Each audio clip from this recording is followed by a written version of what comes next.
Thank you. It is such an honor for me to be here tonight. I'm here as a proud American, a proud Democrat, a proud mother, and tonight in particular, a very, very proud daughter.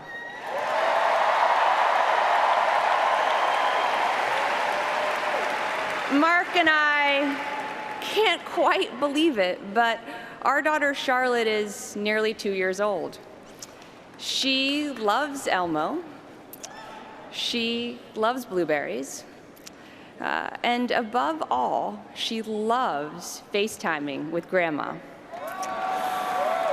My mom can be about to walk on stage for a debate or a speech, and it just doesn't matter. She'll drop everything for a few minutes of blowing kisses and reading Chugga Chugga Choo Choo with her granddaughter. Oh, Chugga Chugga got an applause. Our son Aiden is 5.5 weeks old, and we are so thankful that he's healthy and thriving, and well, we're a little biased, but we think he's just about the cutest baby in the world. A view I'm pretty sure my mom shares.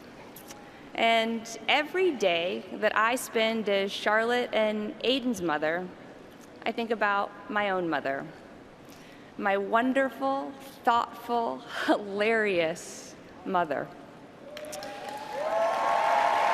My earliest memory is my mom picking me up after I'd fallen down, giving me a big hug, and reading me Goodnight Moon. From that moment to this one, every single memory I have of my mom is that regardless of what was happening in her life, she was always, always there for me. Every soccer game, every softball game, every piano recital, every dance recital, Sundays spent together at church and the local library, countless Saturdays spent finding shapes in the clouds, making up stories about what we would do if we ever met a triceratops. In my opinion, the friendliest looking dinosaurs, although my mom would always remind me they were still dinosaurs. As a kid, I was pretty obsessed with dinosaurs, and the day that my parents took me to Dinosaur National Park, I didn't think life could get any better.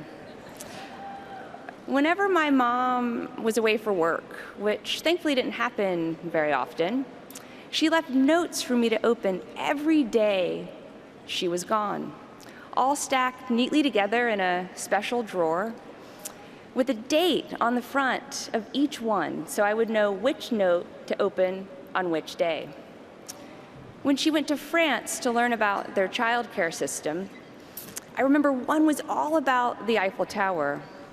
Another was about the ideas she hoped to bring home to help the kids of Arkansas. I treasured each and every one of those notes. They were another reminder that I was always in her thoughts and in her heart. Growing up, conversations around the dinner table always started with what I learned in school that day. I remember one week talking incessantly about a book that had captured my imagination, A Wrinkle in Time. Only after my parents had listened to me would they then talk about what they were working on: education, healthcare, what was consuming their days and keeping them up at night.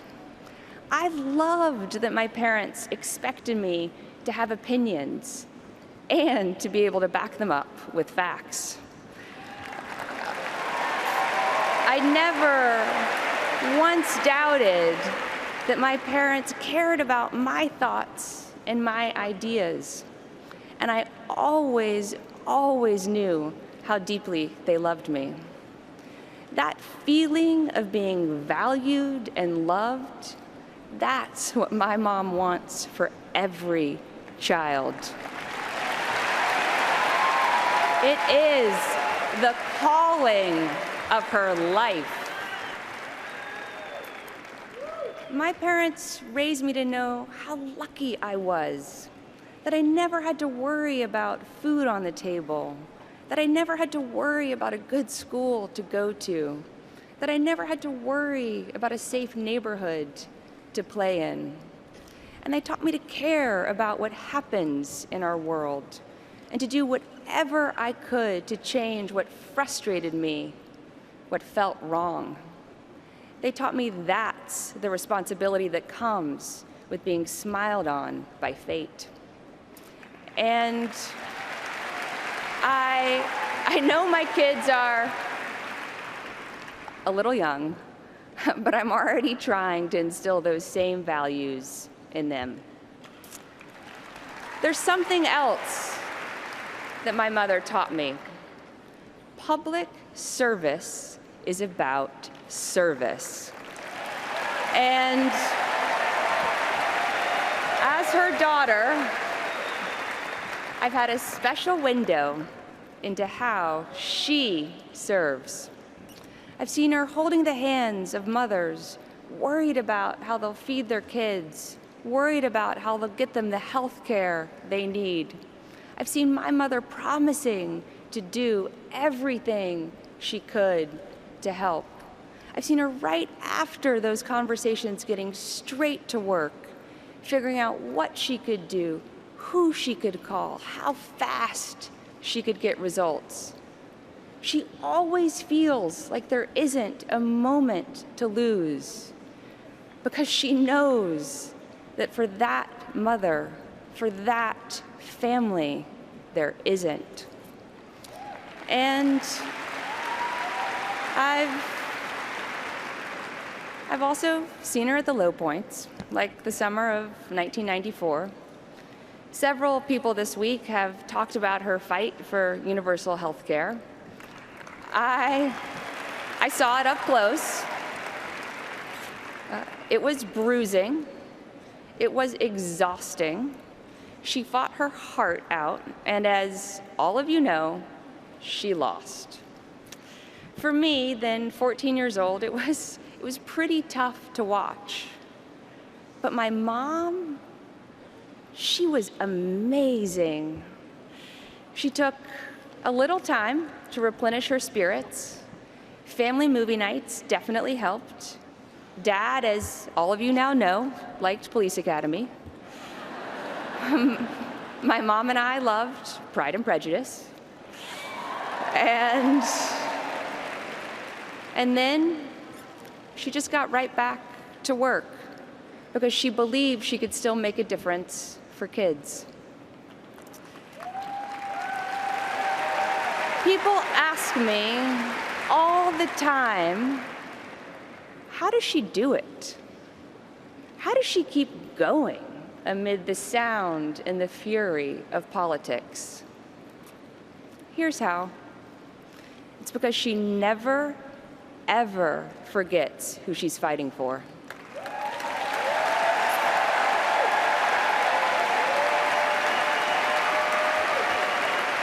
She's worked to make it easier for foster kids to be adopted, for our 9/11 first responders to get the health care they deserve, for women around the world to be safe, to be treated with dignity, and to have more opportunities. Fights like these, they're what keep my mother going. They grab her heart and her conscience, and they never, ever let go. That's who my mom is. She's a listener and a doer. She's a woman driven by compassion, by faith, by a fierce sense of justice, and a heart full of love. So this November, I'm voting for a woman who is my role model as a mother and as an advocate. A woman who has spent her entire life fighting for families and children. I'm voting for the progressive who will protect our planet from climate change and our communities from gun violence, who will reform our criminal justice system, and who knows that women's rights are human rights, and who knows that LGBT rights are human rights here at home and around the world. I'm voting for a fighter who never, ever gives up, and who believes that we can always do better when we come together and we work together. I hope that my children will someday be as proud of me as I am of my mom. I am so grateful to be her daughter. I'm so grateful that she is Charlotte and Aiden's grandmother.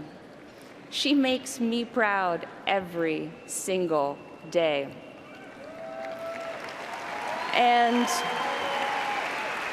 Mom, Grandma would be so, so proud of you tonight.